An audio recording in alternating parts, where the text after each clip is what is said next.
Kurban Bayramı mübarek olsun. Bütün Kırım Tatarlara, diasporada olan Kırım Tatarlara, okupasiya olan Kırım Tatarlara ve elbette cenkte olan Kırım Tatar yiğitlerge ve askerlerge tebrikler yollayayım. Şimdi cenk var, okupasiya da var ve bayram kutlamak pek ağır.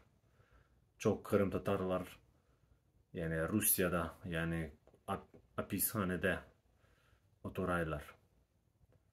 Lakin eminim ki yakın vakitte Kırım'a kaytacaklar ve onların evlerde bayramlarını kutlayacaklar.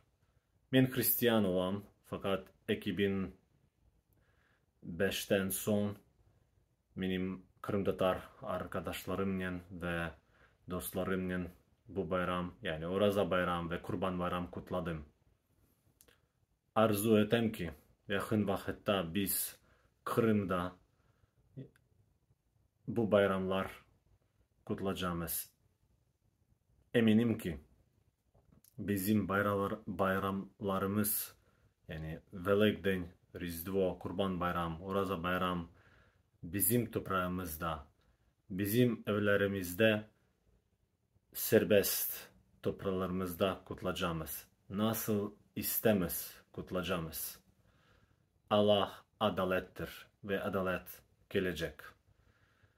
Hayırlı, yakşı bayramlar.